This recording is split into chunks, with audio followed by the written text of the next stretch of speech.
Hi, welcome back to my channel. I am Dr. Nihar Sinam and ngasi sigi video sida akoina discuss tawdise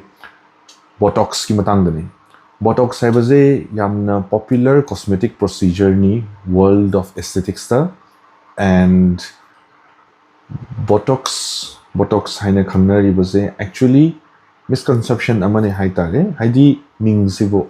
Botox haibase particular company amagi product ki maming ne atopa company gi same product se atopa maming kawi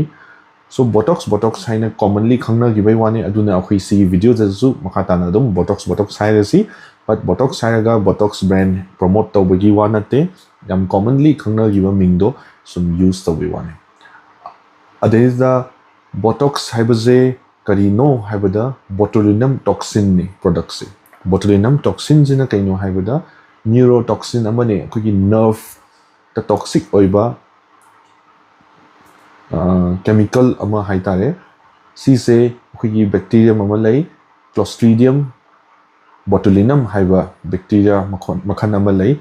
si sina sungba neurotoxin do botulinum toxin kawi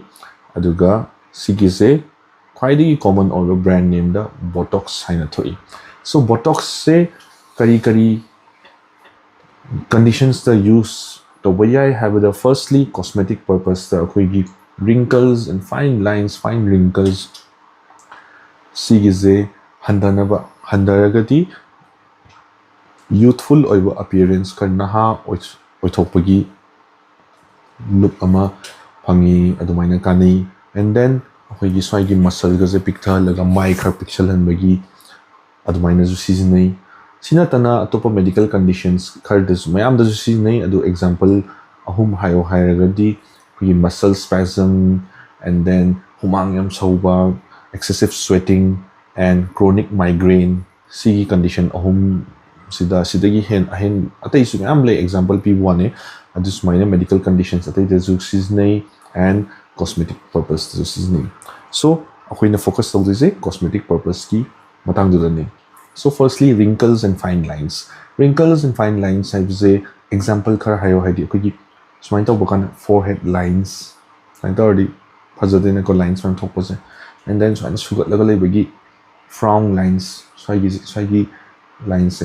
and crow's feet kawi mid ki sana nakan nakan nokpa kan side lines myam ubado wrinkle myam thokpado adu first of all koina understand tawada se kaino haibada Botox se koigi static wrinkles the work tawde dynamic wrinkles the work tawi static wrinkles haidi kaino haibada muscle se contract tawgira tawrogira adum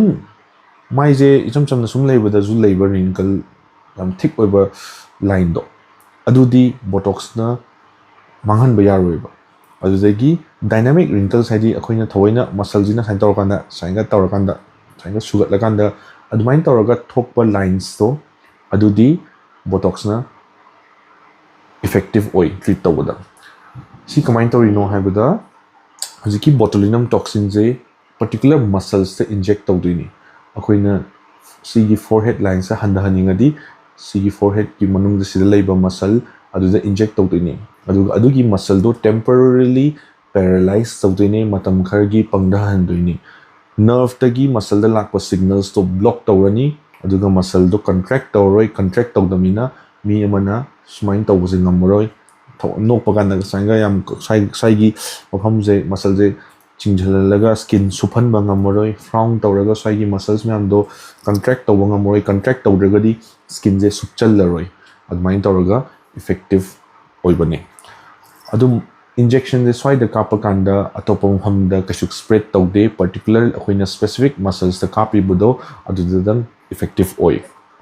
then Botox kapaje akoina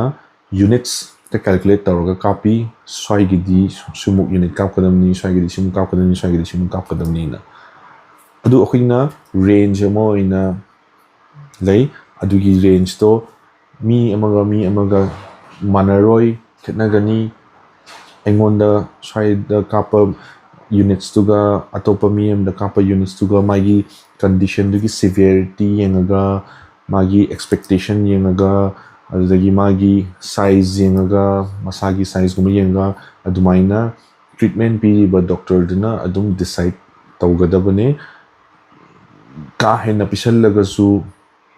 fatte yam watna piragasu amuk effective oiroi aduna safe oiba mongda effective oigadaba mongda judge tawraga haziki dose so pigadamni injection se tawbagi procedure dugi damakta kanagumama chatlagadi yamna short yam quick procedure ne 5-10 minutes manungda loyaba procedure ne and safe procedure ne sigi side effects saiba pakna kashu leite mafam duda akhoi kapiba botox kapiba needle do yam fine needle ama seasonai adugi needle duna prick tawbado kitang akhoi na khujin na kitang sikpai mongda nagani adu isu overall sigi procedure se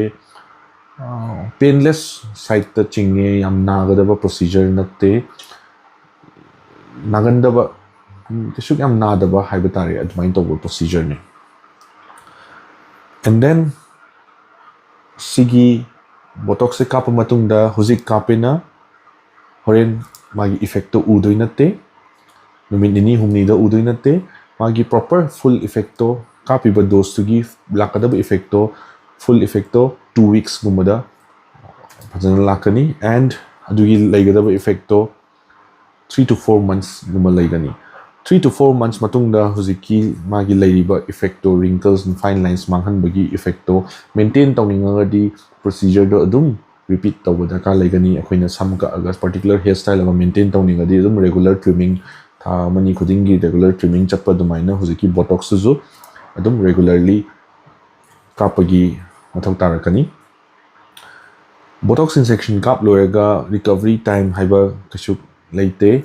mi adum hek kap loraga yum hek hanbaga adum normal activities adum